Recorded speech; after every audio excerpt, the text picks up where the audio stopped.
through the investment thesis of mobile home park, 3 points really stuck out to me.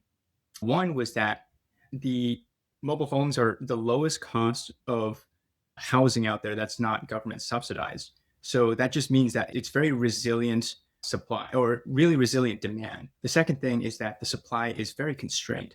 The governments, they're not approving any more developments, or if they are, it's like in really rural areas and it's just like doesn't make sense to build.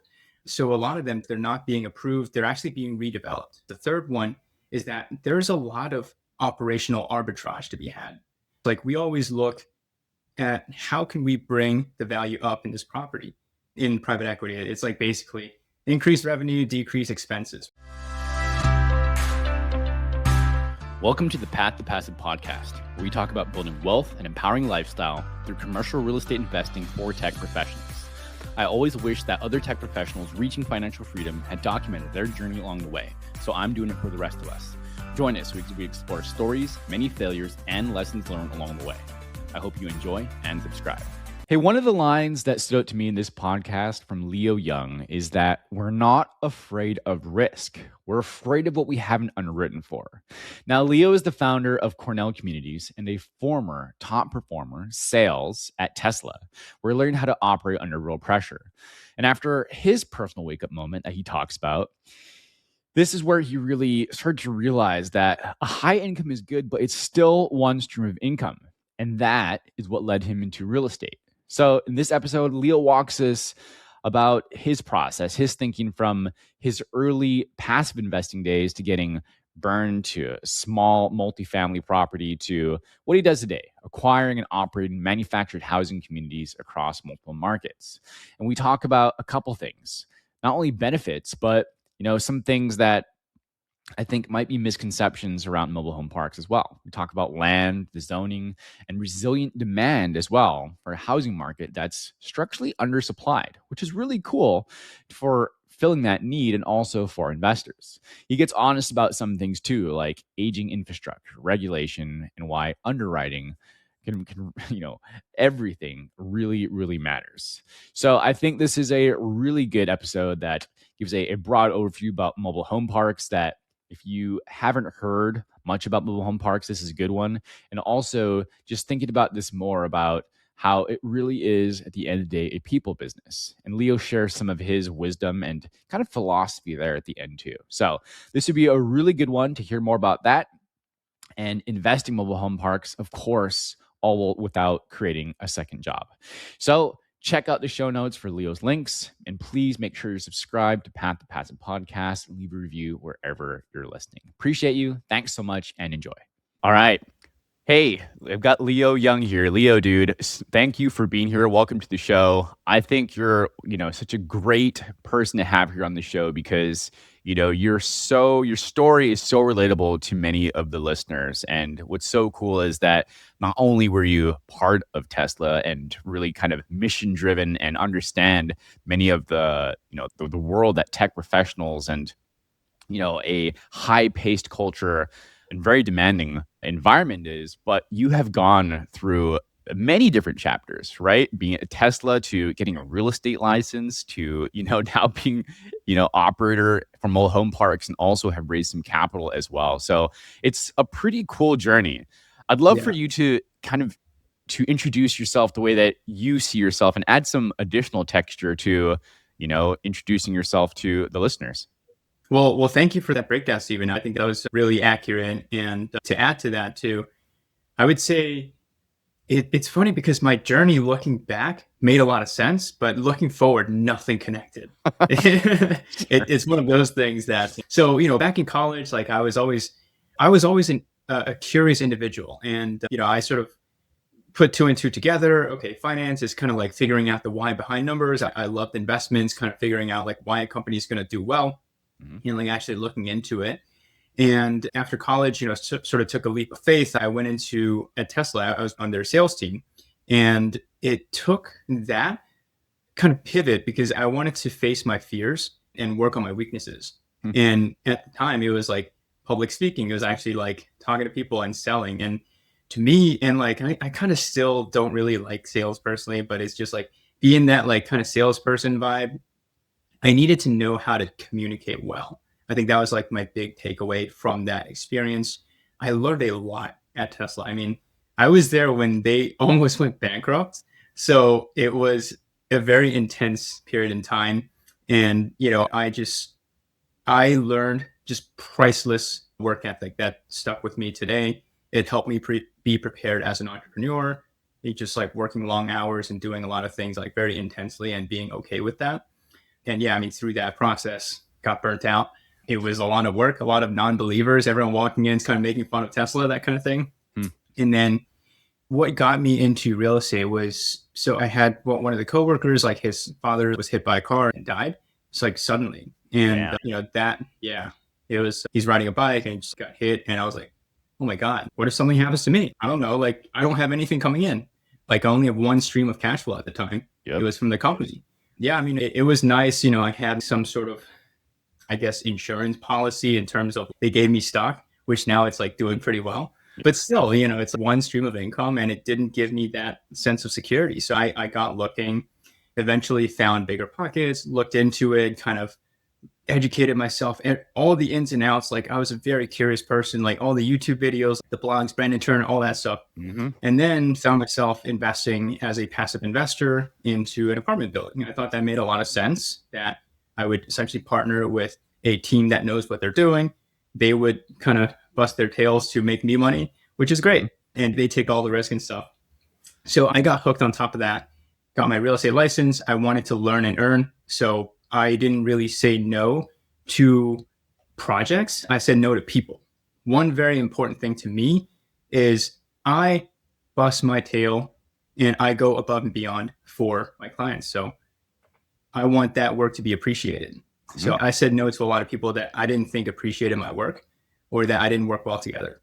But, over that course, I worked in many different transactions, from, affordable housing rentals to like luxury mansions, like multi-million-dollar mansions. Cool. To like big commercial projects. Then, was recruited to work at a national real estate firm. I think there was like $4.5 billion, like helping them deploy capital essentially. So seeing how the funds do it, how they view investments, and like how the big boys kind of view things. And then, getting inspiration to start my own firm with a co-founder and, building really on this one investment thesis that mobile home parks are really great in this market cycle because it's recession resistant and there's a lot of great characteristics and there's some arbitrage to be had. So we operated with that. Here we are, sort of fifth year in business, been lots of change and like twists and turns in the business, but here we are. Yeah, that's super cool. I mean, that's a really broad overview of your history, and thank you. And it's always amazing, isn't it? This is like how many years of your life, and you're like, I can say this in 3 minutes, right? Yeah. There's a lot of insights and, just a lot of stuff along the way. And, you painted a really good picture of some of those insights and some of those twists and turns looking backwards, as you were talking about. But I'm also curious because, you made this decision. So, Tesla, to getting your license, right? These milestones, but you also said that you worked on these different projects from the working with people and sort of like values alignment, right? Versus just the projects. Mm-hmm. Worked on a couple different types of them, and then you invested as a passive investor. Now, I dig into these next questions because these are questions that I've had with investors too and other tech professionals. I'd love to get your take on this, which is, why did you go get a license? And second of all, did you ever invest anything single family, or in what was the decision making to go and to be a passive investor right away?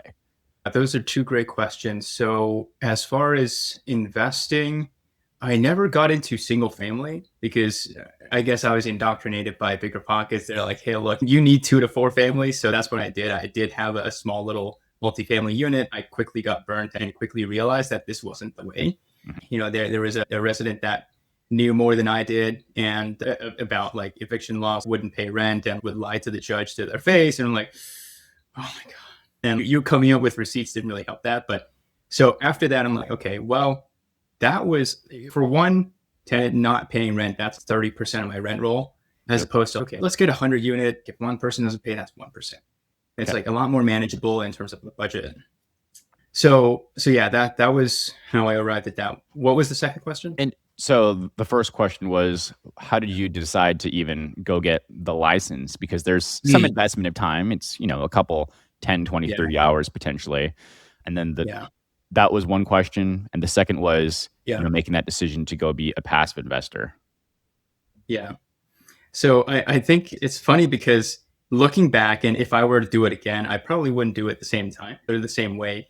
So back when I was at Tesla, you're just put in this visionary state. I mean, you're inspired by Elon, day in and day out. You think you can do it. You think you can help a lot of people. So I was very all or nothing at that stage of my life. And I had a lot of energy, a lot of ambition. So I decided to go all in. Essentially, I left the job and went all into real estate Got it. because I thought that was the best way to get great results. And, I think looking back, it's better to monkey branch.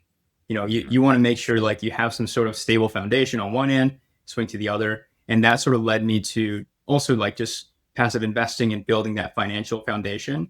That was very important to me because, you know, having one stream of income that can stay or go, like that's one thing. But then being able to build different investments and having that cash flow, like quarterly, monthly, whatever. And like that's just with you. And it's great. So basically through the years, sort of slowly built on top of that, achieved financial independence at some point. That way it's just right now I'm technically work optional, Mm-hmm. but in my mind, work is never optional. I love to work. I love to impact people and help them out. Yeah. So for me, the way I view it is that as an entrepreneur, it gives me infinite runway Mm-hmm. because my burn rate is nothing, right? Yeah. My personal burn rate is nothing. So I just need to care about the business. Cool.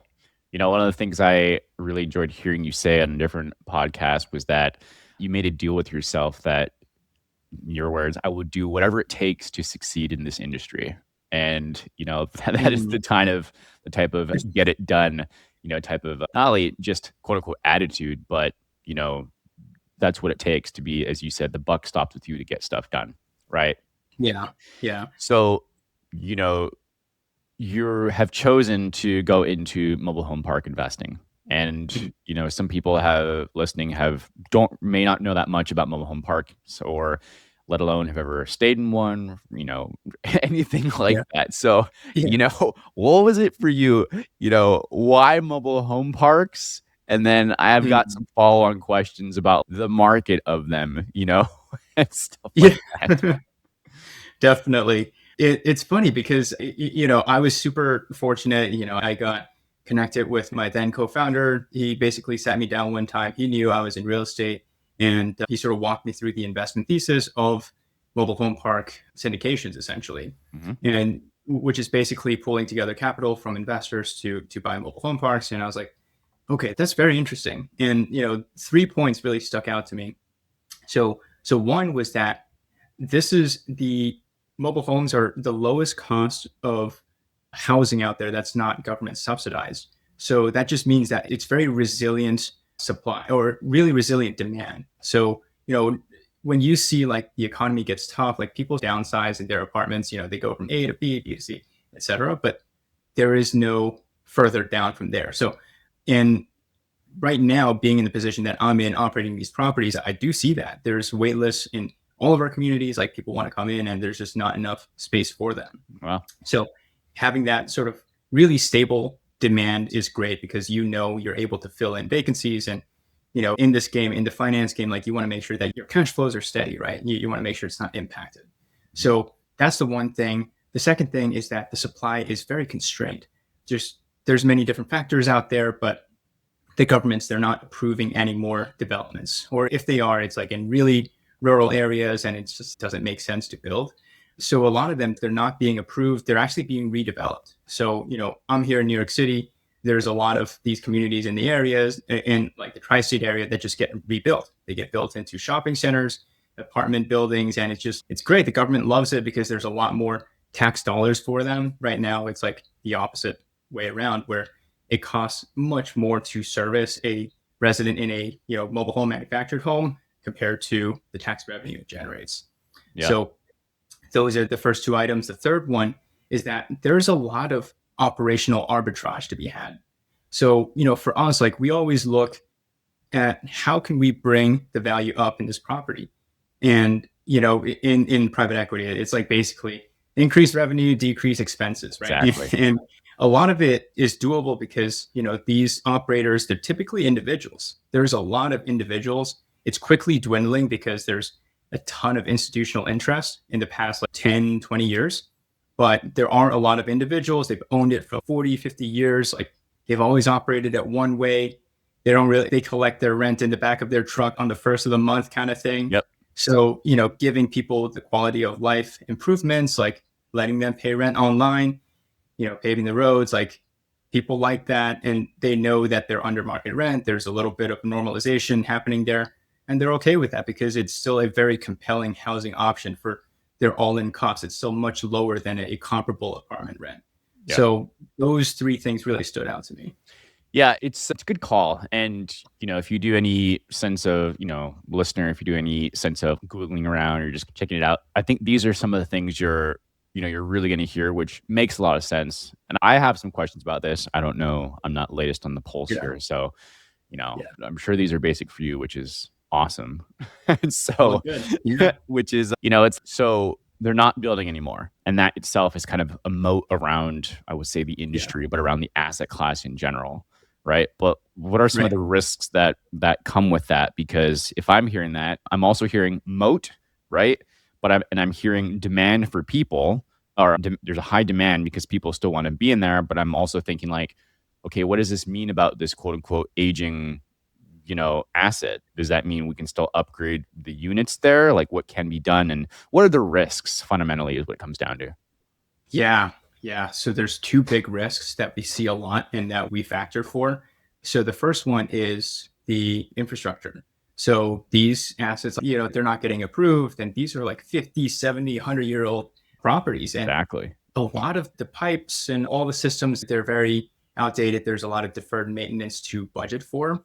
Mm-hmm. And coincidentally, like a lot of people, they ask, hey, look, if I buy my own mobile home park, like I can just do that, right? Well, you can, but just make sure that you budget enough to replace certain things because, for example, like the electrical standards back then is very different than right now. I mean, right now we have, how many devices, right? It's so energy intensive. It overwhelms the system or, even like water, sewer, things like that. So to budget for that, these projects are not cheap and it takes a long time and a lot of expertise to sort of manage properly and compliantly. So that's one big thing. It's like, how do we continue to operate this asset for as long as possible? Because we don't want to displace the tenants. We want people to stay there. We want people to be there a long time and have a good experience. So that's one thing. Another thing, which is more nuanced and like varies by geography, is the laws. So, politicians, generally like they mean well, they want to serve their people, their constituents, and they make decisions from a certain angle that doesn't factor in. But the economy is a big circle, right? We're all players in the economy. Everything is connected.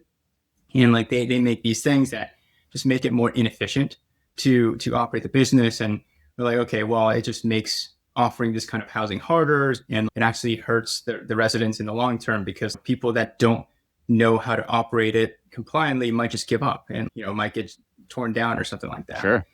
So yeah, those are two big things. Okay. How does that influence your, future looking for you and, Cornell Communities? So definitely keeping a pulse on general happenings in the industry is important, kind of seeing what bills are being proposed and, making its way through, because there's increasingly more of this and we just have to be aware. For example, like a common one is rent caps, right? They're saying like, hey, you can only increase your rents by 3% a year. And it's, hey, look, if your vendor increases prices like 40%, like what's going to happen, right? So just being aware of that and being proactive.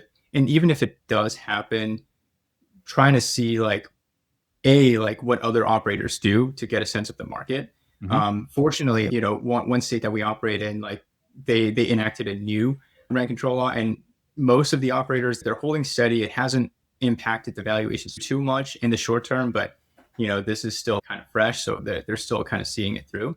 Yeah. But yeah, just being smart about it, staying informed, but then also going where the grass is greener. Right? Sure. So for us, it's like the Midwest and the Southeast generally makes more sense and people like it more out there.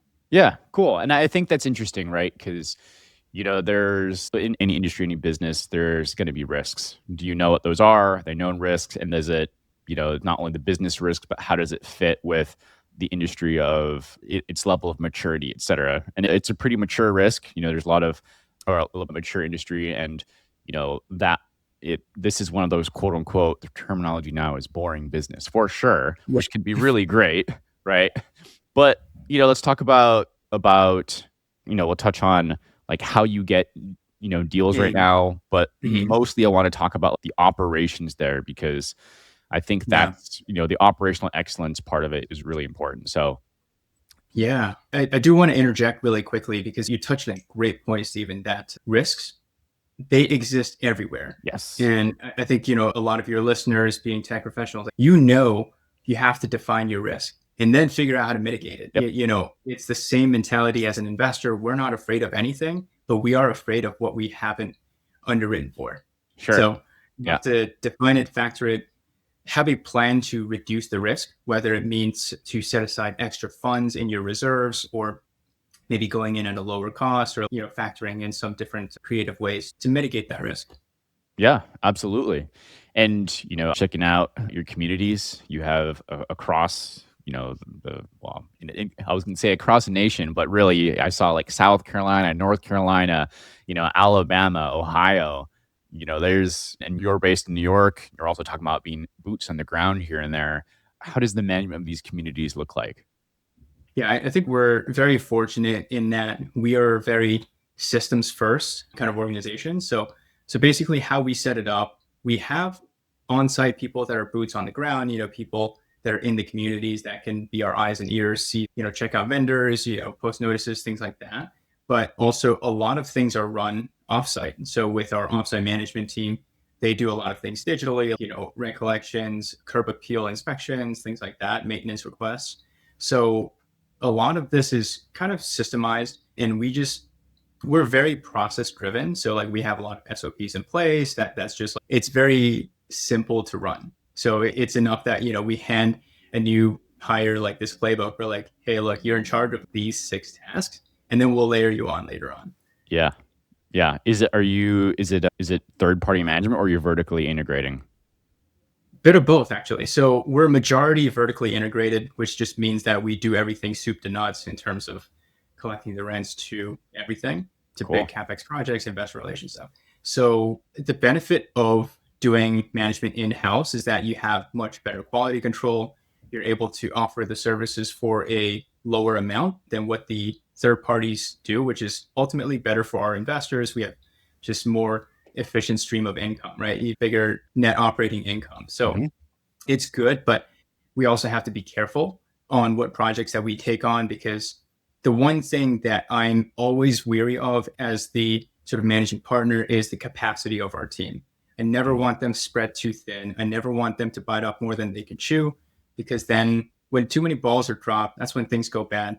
And you can have a great deal ruined by a bad operation. So Of we're course. very like cognizant of that. So like we try to make sure that we're only taking on what we are capable to. Yeah. Yeah. I mean, that's, it's, this isn't always applicable because there's really great ideas, right? But it's not always $1 million idea, but it's $1 million execution, right? Oh, I like that. And so I always think about it from that perspective. So important Mhm. to have, people on your team that helps with, like you were talking about earlier, making sure you can increase, revenue profits for that as well. And of course, reducing expenses. But you also talked about how it could be good for the investor too. Obviously, cash flows Right. through the business. And so, you know, people are listening. They, some of them have bought single family homes. Some of them have, unfortunately, fortunately, maybe learning what you learned with the smaller multifamily, way back when you did, and thinking maybe it's time to scale. Maybe it's time to have invest with other people like you and team as an example to have you guys do work for them. What does that look like for people that haven't? What would you tell people who have not yet invested in these mobile home parks? Or maybe just talk about, some common questions you hear from investors you've worked with or customer success or anything like that. You pick. Yeah. Yeah. Yeah. So a lot of people, they're generally curious on A, what exactly passive investing is, and then B, what mobile home parks are. And being that we spoke about the latter, so what passive investment is and like why is it beneficial? I think it's it is a solution that solves different problems for different kinds of people at different walks in life. It's a complex answer, but the simplicity of it is that people come to us for different reasons. So, for example, we have younger people that want to get ahead of the game.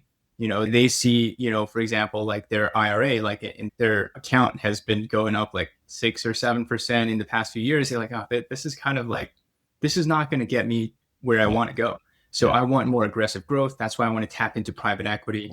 Private equity, generally has like higher returns than public equities do. So they do that.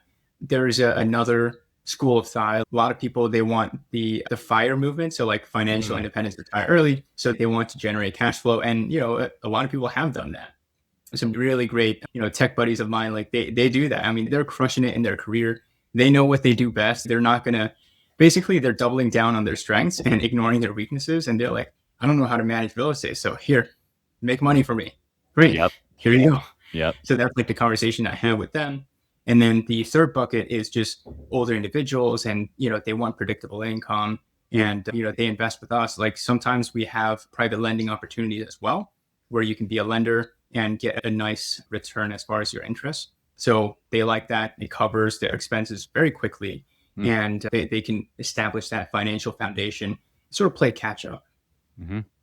So there's different methods that investors can, different models. Then you talked about the private lending aspect versus, I guess it would be, do people invest within a fund with you guys, or are you just doing syndications for all of these different mobile home parks? So for now, they've mostly been syndications historically, syndications, joint ventures. So that just means that we are showing people one asset at a time. We're saying, hey, there's an opportunity to invest in ABC mobile home park instead of, hey, this is a bucket of 8 different communities that you're investing in.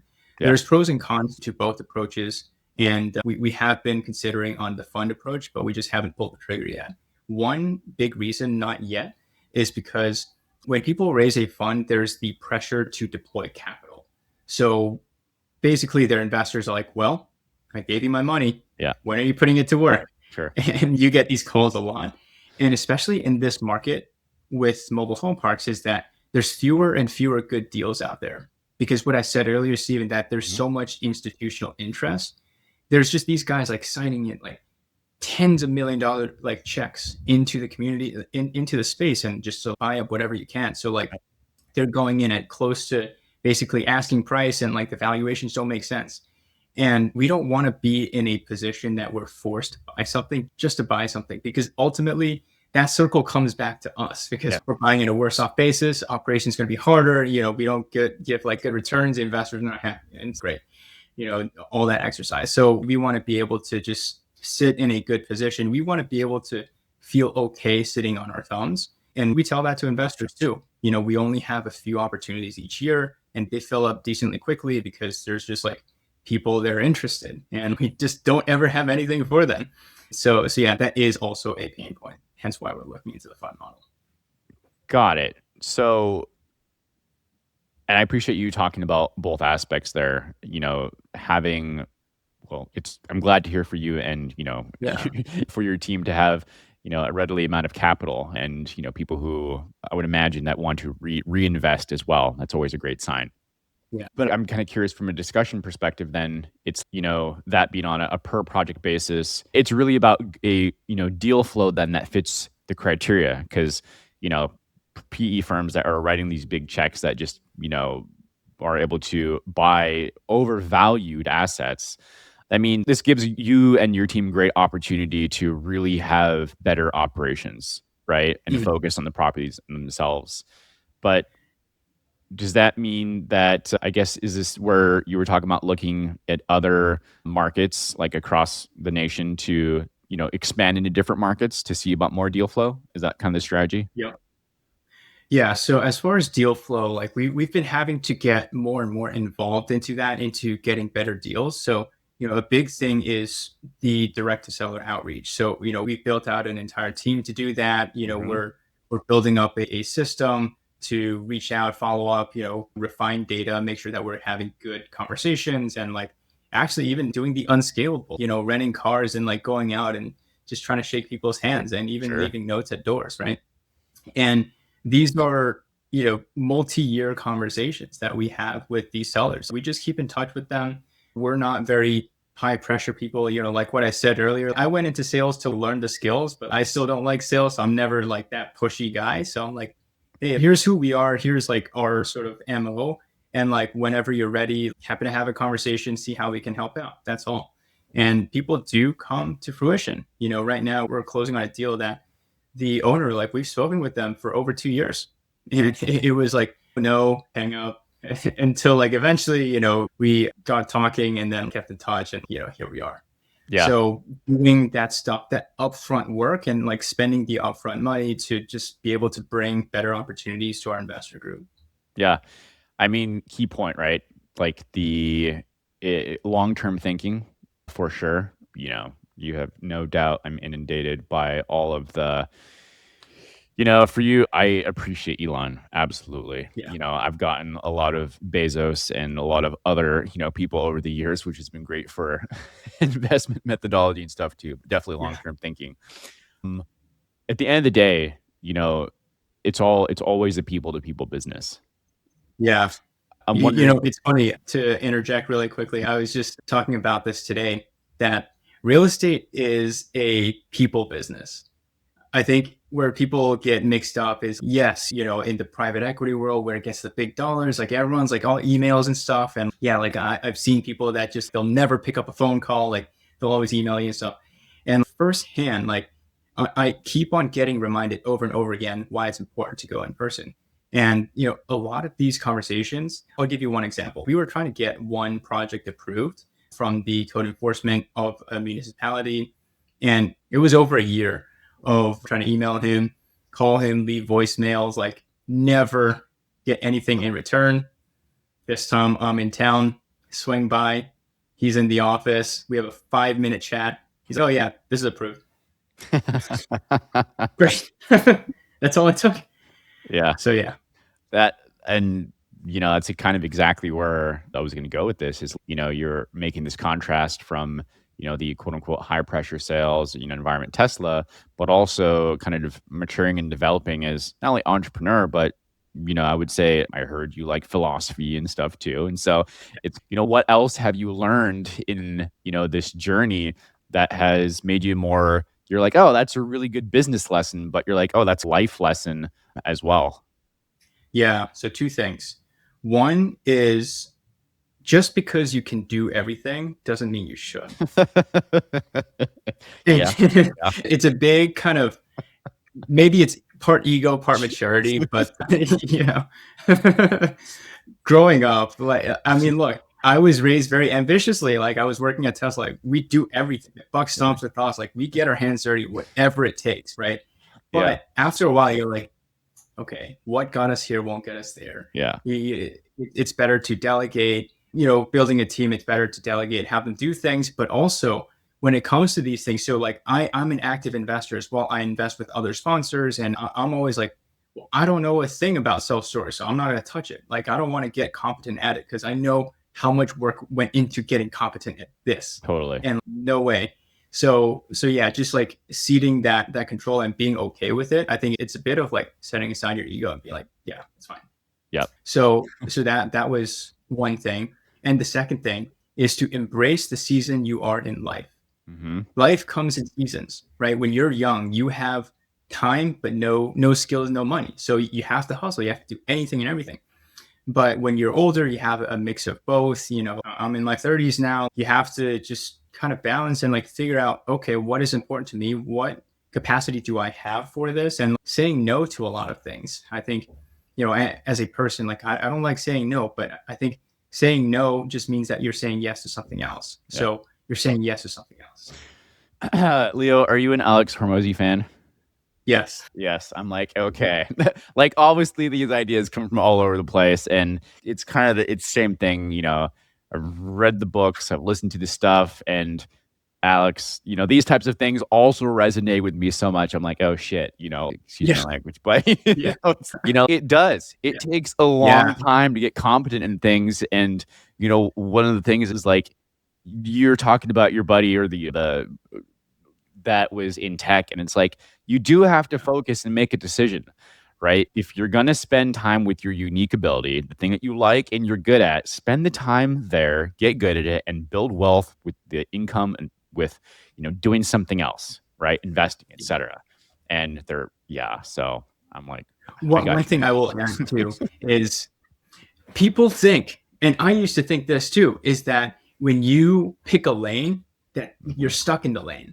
And that leads to hesitancy, right? You're like, oh, I don't know if this is what I truly want long term. So I'm not going to go as hard here. That was so wrong. I you. think if you try your best at whatever you're doing, then that leads to more opportunities. That leads to better opportunities down the line too.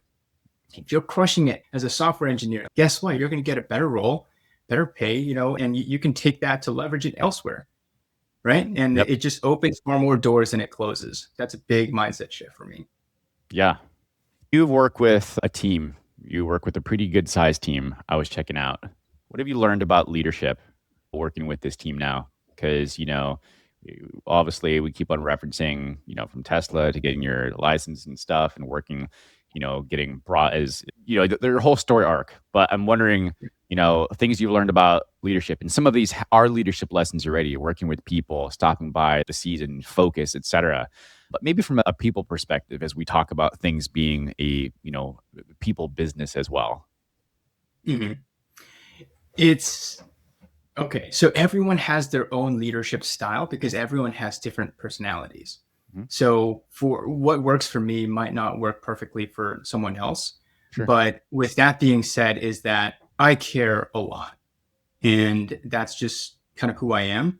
And that's worked out very well with people because when you show that you truly care and that you can think from another person's perspective, that sort of lets a lot of the differences fall aside. I think if you're able to help people understand that, like, you're the type of person that focuses on the similarities rather than the differences, people sort of think in a different mindset. And, I've been fortunate that a lot of my team, they resonate with that. They're like, yeah, look, I get it. Like, we're a growing company, like nothing's going to be perfect. This is, just like a system that we have to refine, or, okay, look, I missed on this. That's completely fine. We'll figure this out. And nobody really gets upset. Yeah. From their point of view. And then final question before I wrap us up here is, tell me about what you're excited about forward looking. You talked about being very curious about a bunch of stuff, right? This has led you all over from diving in, to your path you have, no doubt. I mean, I know we didn't take us down a question. I know you're an AI nerd. I know you're a speaker. I know you're a martial artist. I think that's really awesome as well. But, personally, professionally, you can answer in both. I don't care. But I want to know what Leo Young is excited about right now. I'm excited for the future of humanity because we are, as you see, like the different trends go out through the world, things are becoming increasingly democratized. Mm-hmm. So anything from, let's say, content, right? 50 years ago, like, we listened to the news anchor at 7 p.m. and they're like super highly regarded. Now, who cares, right? Now it's about the big, like, Mr. Beast, Alex Ramosi, whoever. And it's completely changed things and, like, just given so much more opportunity to people. It's taken out a lot of call it the gatekeepers, so that if you truly have these skills, and I say skills because I don't think anyone has talent really. It's just like you develop a skill and you hone it in through repetition from a young age. So people are really empowered to live the life that they truly want to. And right now, the game is to shine the brightest light that you can. So to live the most excellent and beautiful life that you can, whatever it may be. And we're empowered to do so, whether you're an athlete, musician, or, an investor, anything. And it is possible. And I think just seeing the development of this has been really great. Yeah, dude. It's anytime I hear someone say, be like, I would love to go back to the roaring 20s. I'm like, are you kidding me? Like, just, I don't think Bubonic Lake. Oh yeah, Yeah. sign me up, man. Yeah, dude. A lot of fun on the chat. I can see you have the energy and just, again, I asked you what you're excited about and just how that shines through because there's so much opportunity, right? And what you're talking about, nothing is forever here. Now there are the seasons, but focus and picking that lane and kind of going all in. You have been a testament here for, shared some really good wisdom too, dude. So appreciate you. Where can people find you? And if you are to reach out to you, when they reach out to you, what is the thing that you would, give them a question for them to answer when they reach out to you? Ooh, I like that. So two ways to reach out to me. One, through social media. You can reach out to me on LinkedIn. It's Leo Young, Leoyoung. On Instagram, it's at Leo Young Real Estate. You can, DM me. I'll try to respond when I can. I would say the question to answer, or the question that I pose to you, is what makes you inspired? What do you want to do? What you want to do? And that's the first section. The second section on the company side, for those that are interested to learn more about our company, potentially investing with us, we have a ton of resources. I think we really invest in our investors because we want to make them as educated and informed as possible. So we have a lot of resources that are complementary to our investors. Just go to our website, cornellcommunities.com, and you'll find that. We'll hook you up. We'll send you a lot of the frequently asked questions like, why mobile home parks? What's the tax advantage? All those questions will be answered.